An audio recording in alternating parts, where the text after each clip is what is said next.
Mauricio is my brother from a different mother, and we've never been out of touch in the 40 years that we've known each other. We're both mad about collecting instruments, and we always have plenty to talk about.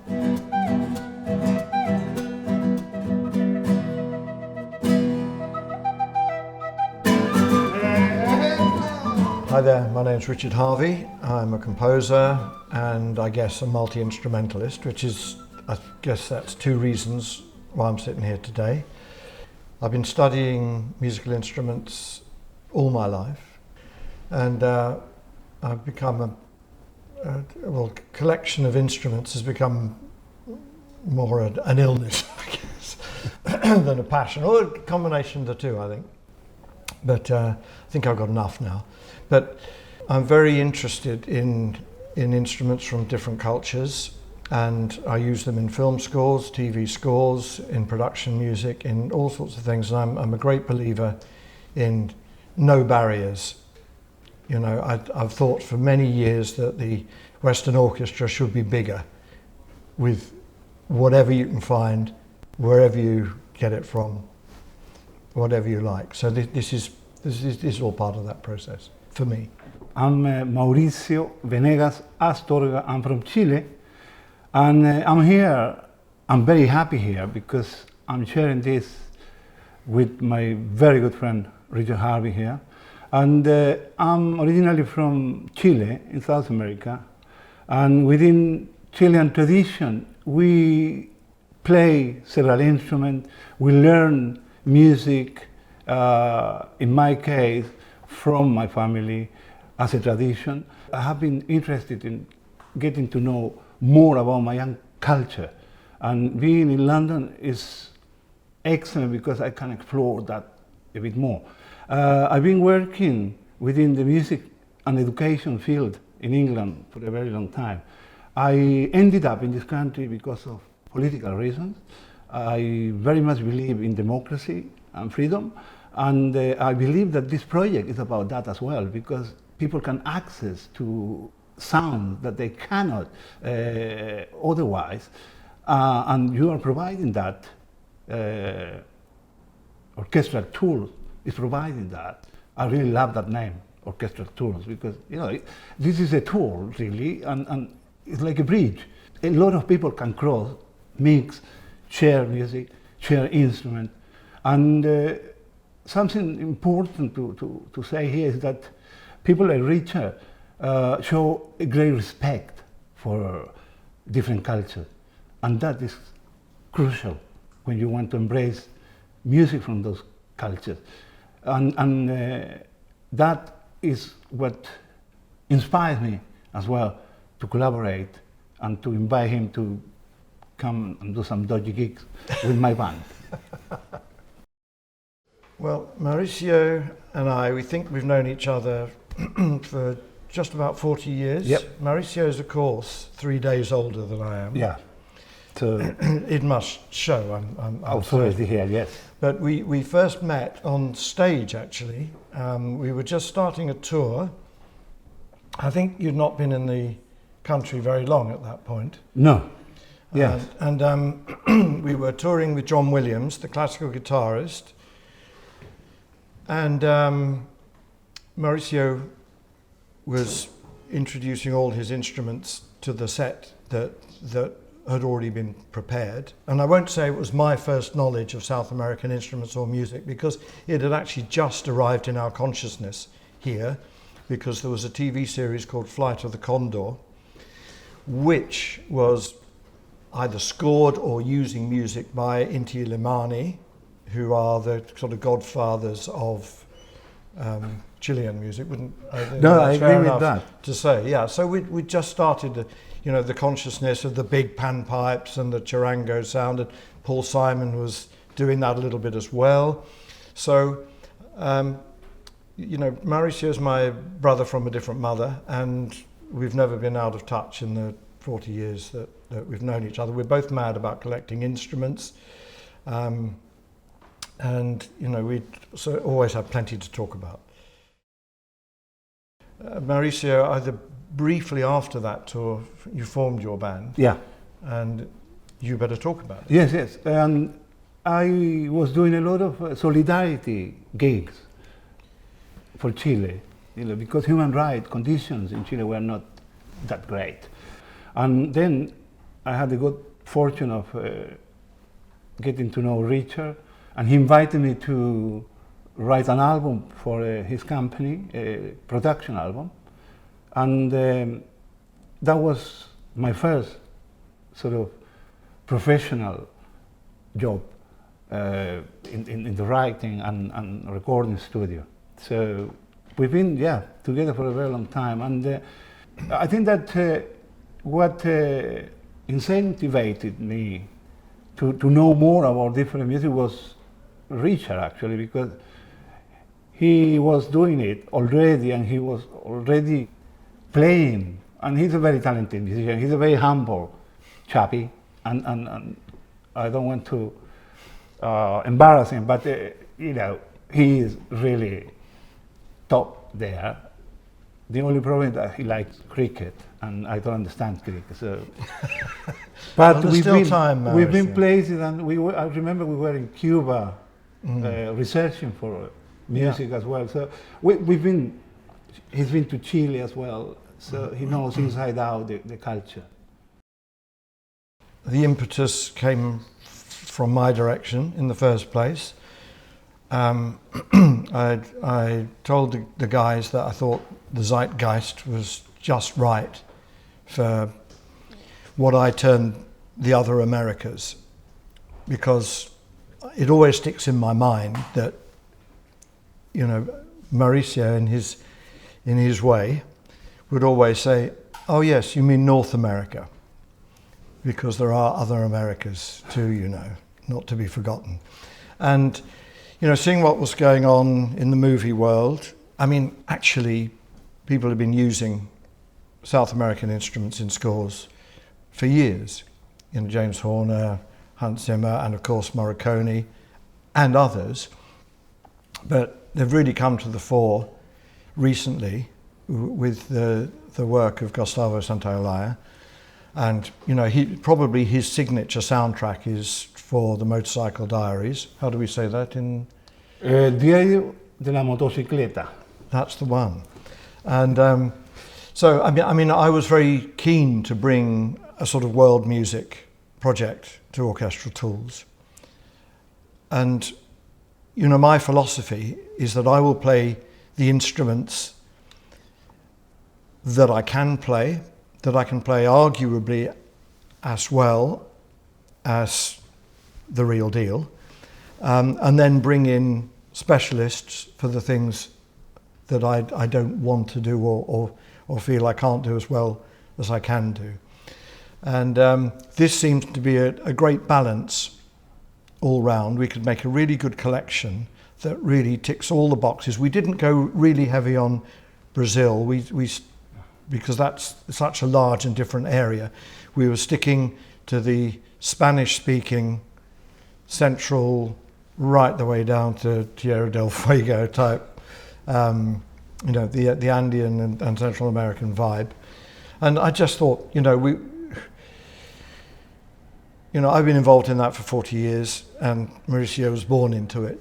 So, and we invited our friend Carlos Fuentes to come and play the percussion as well. So we had a good team to do this, and we feel that it's, I won't say groundbreaking, but it's so comprehensive, and it's of course really well recorded and really nicely laid out on the keyboards, and a joy to play.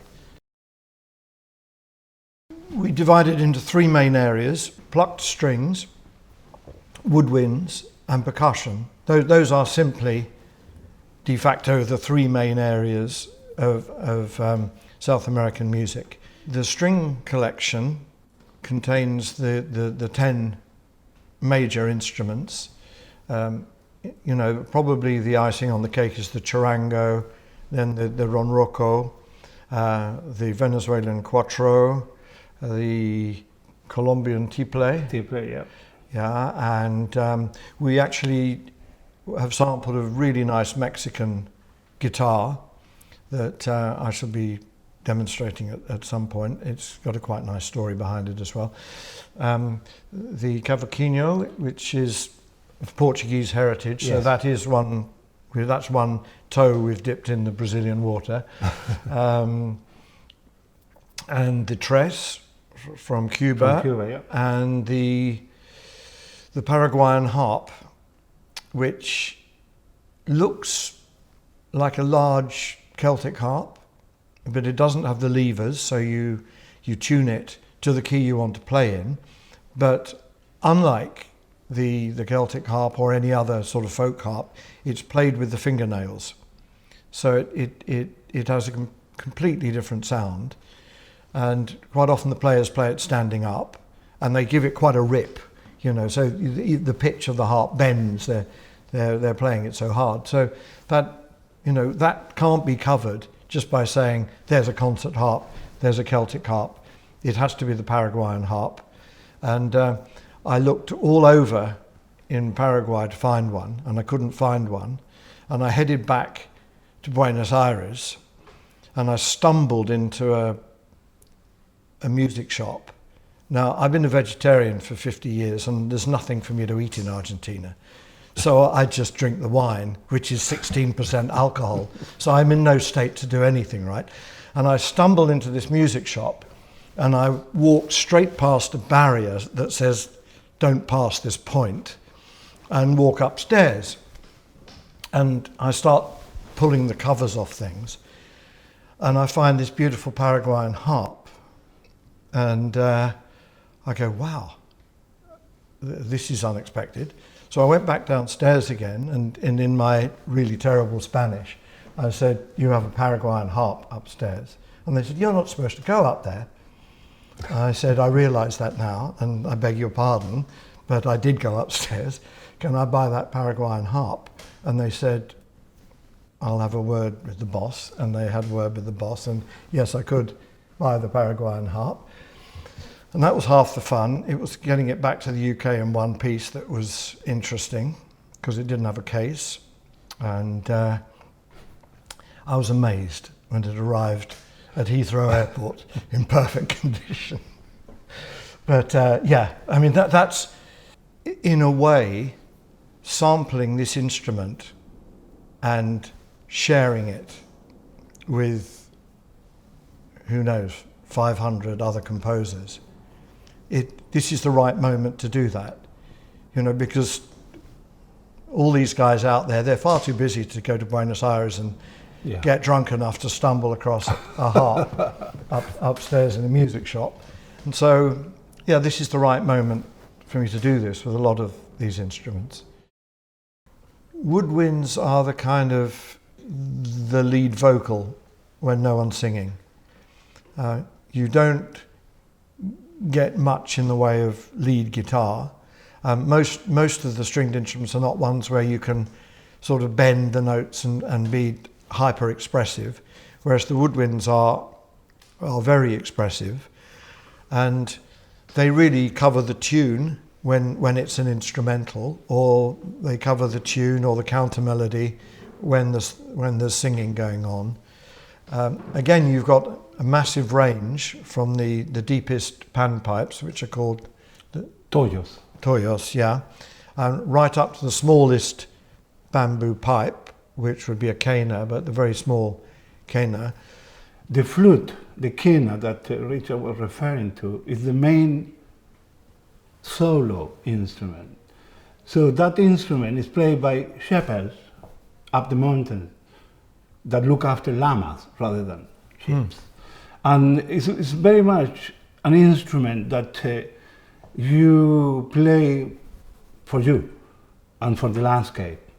And we have moved the quena, as Richard pointed out, to be the soloist within bands. And it got a natural, evocative sound that we use a lot within the sampling of it. A king of Latin American percussion, or certainly Andean percussion, is the bombo. Yeah.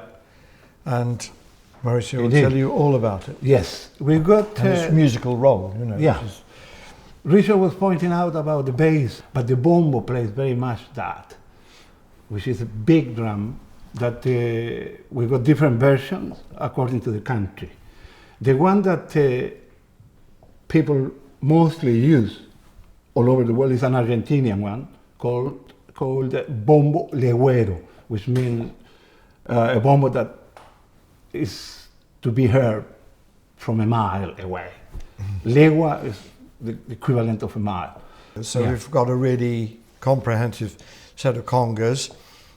We've got probably every kind of shaker, Yes. including gourd type, you know, maraca type shakers.